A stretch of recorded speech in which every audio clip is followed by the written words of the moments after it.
हमारे ऊपर प्रभु की कृपा है ये हम कैसे पहचाने? तो ये 8 लक्षण प्रकट होने लगते हैं जिस पर हरिजू की प्रियाजू की कृपा है। पहला, घोर अपराध करने वाले के प्रति भी दया की भावना, शांति पहला लक्षण है। भाव में भी पहले शांत भाव है। हमारे ऊपर श्री हरिजू की कृपा है, इसकी पहचान ये 8 लक्षण। पहला, शांति, अर्थात घोर अपराधी के प्रति भी गुस्सा ना आना, क्षमा करना, ये हरि की कृपा का लक्षण है। देख लो भाई, घोर अपराधी शब्द तो जाने दो, जरा सा प्रतिकूल हो जाए तो लाख समझाओ पर भ्रकुटी तनी रहती है।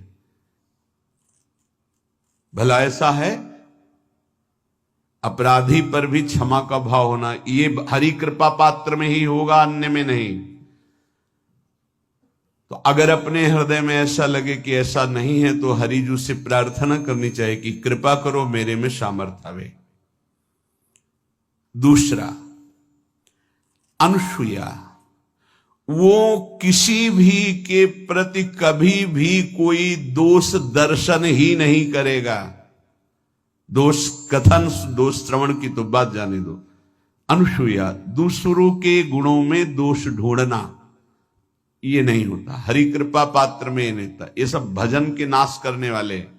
जैसे पहला अपराधी पर क्रोध कर देना, तो माया ने भेजा इसीलिए था कि तुम्हारे साथ व्यवहार ऐसा करे कि तुम क्रोध करो। क्रोध करोगे तुम्हारी ऊर्जा शक्ति नष्ट हो जाएगी, अध्यात्म में जो चलने की थी। और कहीं तुमने संकल्प कर लिया तो भजन शक्ति नष्ट हो जाएगी। तो अगर भजन बल है तो गया, जरूर उसको दंड मिलेगा, पक्का मिलेगा, 100% मिलेगा, लेकिन आप खाली हो गए।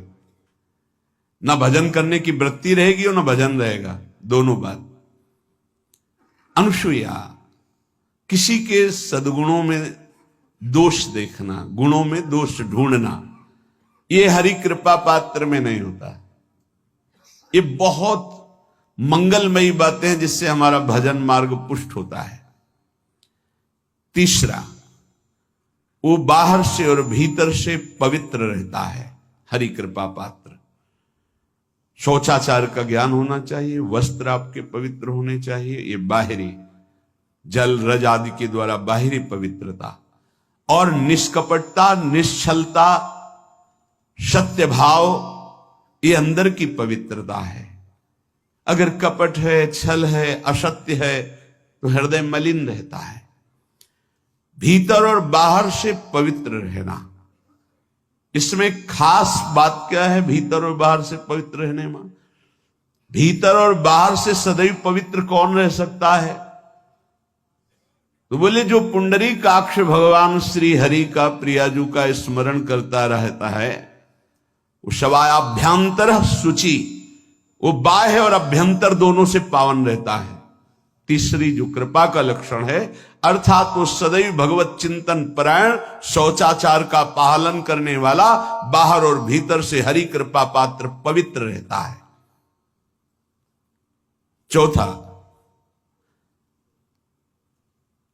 ऐसे कार्यों का अनुष्ठान न करे जिनमें हमारा भजन छूटता है, जिनमें सत्य छूटता है, जिनमें भगवत भाव छूटता है।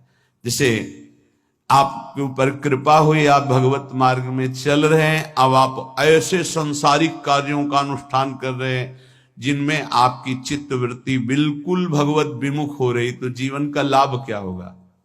लाभ तो है भगवत स्मरण सहित। जैसे कल एक ने प्रश्न किया कि मैं खाता तो नहीं हूं लेकिन मांस की दुकान में मांस बेचता हूं, होटल आदमी, क्या उचित है? ये उचित कैसे हो सकता है? तुम और भी तो व्यापार कर सकते हो।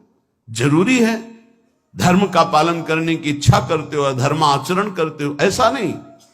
तो विरत बहुकर्मा, उन कर्मों से हमें विरत रहना है जो हमारे धर्म के विरुद्ध है, जो भजन के विरुद्ध है। हरि कृपा पात्र ऐसे कर्मों का अनुष्ठान कर ही नहीं सकता। अपने भजन का फल देखना भगवत कृपा पात्र के, सबको प्रदान कर देना। हिम्मत है? अपने भजन, इतनी मेहनत से किया हुआ भजन, भजन होने के बाद हे प्रभु इस भजन का फल हो, सर्वे भवन्तु सुखिना सर्वे सन्तु निरामयः। यहां तो कहते महाराज एक माला रोज आपके लिए करता हूं कि आपकी बीमारी ठीक रहे, तो शेष किसके लिए करते हो प्रभु? शेष क्या? अगर इष्ट और गुरु के लिए तुम्हारा है कि एक माला करते तो फिर इतनी माला करते तो हमें क्या होगा? सब आपको दे देंगे तो हमें क्या होगा? तभी भजन का रहस्य नहीं जाना। छठवां, अपने भजन से अपने लिए कुछ भी ना चाहना और दूसरों की तो बात जाने दो, दूसरों से कुछ ना चाहना ये तो ठीक है, अपने भजन से अपने लिए कुछ ना चाहना है हिम्मत। देखो ये हरि कृपा पात्र में हिम्मत होती है। अपना भजन अपने प्रयोग में ना लाना, इसका भी आंतरिक रहस्य है। अपने प्रयोग में आप शरीर को लेकर के बोलेंगे, अगर स्वरूप को लेकर तो प्रयोग की कोई वहां जरूरत ही नहीं, स्वरूप पूर्ण काम है, वहां कोई अभाव नहीं। जब आप कोई भाव अपने लिए करेंगे तो देह भाव होगा, देह भाव से किसी विषय की मांग होगी। विषय पूर्ति भजन का फल नहीं होता, भजन का फल होता विषय निवृत्ति। बहुत जोर की बात है, कैसे समझ में आए? अपने भजन का भी फल अपने लिए नहीं, दूसरों से कुछ चाह रखना तो बात ही जाने दो, भजन से भी कोई अन्य सुख की चाह नहीं हुई। क्या चाहिए? भजन ही बनता रहे, भजन का फल भजन बनता रहे, खूब निरंतर जप करते रहे। सातवां, किसी भी मान सम्मान कीर्ति पद प्रतिष्ठा के मिलने पर हृदय का असंतुष्ट हो जाना,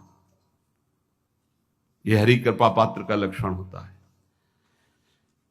प्रणाम नमस्कार जय हो तो हृदय में असंतुष्ट हो जाना चाहिए। कोई किंचन मात्र अभिमान न उदय हो जाए। प्रभु बचाओ, ये माया की चकाचौंध से बचा लो नाथ। कौन सा अपराध बन गया कि आपकी जय की जगह यहां हमको ऐसा सुनना पड़े। मान प्रतिष्ठा कीर्ति जिसके लिए बड़े बड़े लालायित रहते, हरि कृपा पात्र को विष की तरह चुभती है। और आठवां,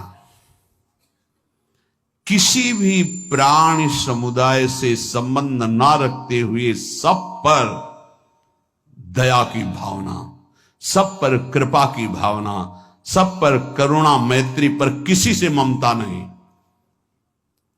ये सूत्र बहुत व्यवहार में प्रयोग करने योग्य है।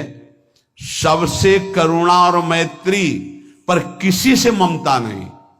करुणा तो करी भरत जी ने, मैत्री भी की मृग से, पर ममता रहित नहीं रहे। ममता कर ली तो अगला जन्म हिरण का हो गया। ममता नहीं रखनी, निर्ममो निरहंकारा। करुणा मैत्री तो करनी है, जैसे इसमें आदेश है, गीता में जी आदेश है, अद्वेष्टा सर्वभूतान मैत्र करुण एवच, पर निर्ममो निरहंकारा, ये साधक की चतुरता है। प्राण मात्र पर दया कृपा करुणा मैत्री, पर ममता नहीं। ममता किसी से, और यहां करुणा मैत्री ये तो गायब हो गई, केवल ममता रह गई है। अपने शरीर से ममता, शरीर संबंधियों से ममता, विषय भोगों से ममता, यही जहर है। संबंध में ये ममता ही जहर है, विचारों में अहंकार जहर है, कर्मों में ये आसक्ति जहर है। इसी जहर को मिटा दे तो जीवन मुक्त महापुरुष कर्म करते हुए, विषय सेवन करते हुए, वार्ता करते हुए, विचार करते हुए, बिल्कुल जहर रहित उसका जीवन हो गया। तो ये 8 बातें हरि कृपा पात्र में होती, इनको बार बार सुनना, हृदय में धारण करना।